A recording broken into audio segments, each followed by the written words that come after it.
So that's a good question that I've gotten frequently. Um, from what I understand, there's another creator on this app named Shane Morris, who was offered a spot in the first group of creators to sign up with Chorus. I will tag him below, and I've watched a bunch of his videos. I would ask him to correct me if I get anything wrong here.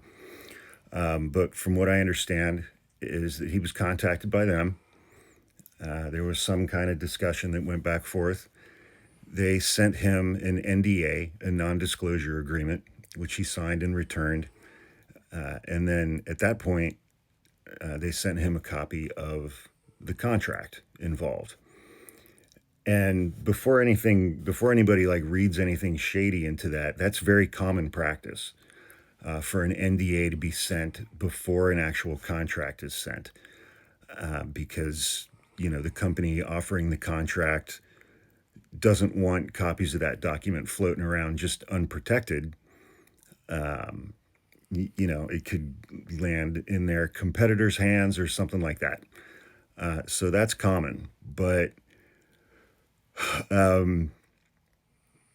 he has said multiple times in comments that I've seen and videos that he's made that he can't release or publish the contract that he received from Chorus, and he decided not to become a part of that program because that NDA is still in place. It's also very common for companies to include some kind of unique marks or watermarks or unique specific words in various copies of documents like this, so that if one of them does end up in the press, they can trace that back to a specific person who received that particular version of the document.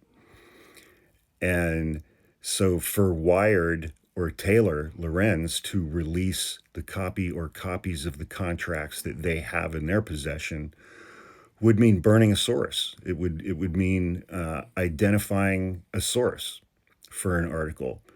Very likely someone who agreed to work with Taylor and Wired on this article, who was a part of this program, but who wants to remain anonymous. And, there's a long history in the United States of reporters protecting their sources.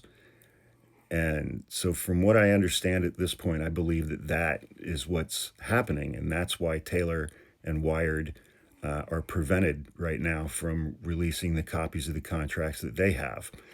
There's absolutely nothing preventing Chorus from releasing copies of these documents or releasing the content creators who sign these contracts from the terms of their NDAs so that they can publish their contracts. There's nothing preventing Chorus from doing any of those things. But at this point, they've chosen not to. And, you can read into that whatever you want to. But,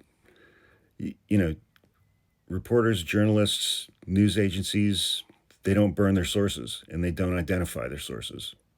And that's part of being an American with a free press.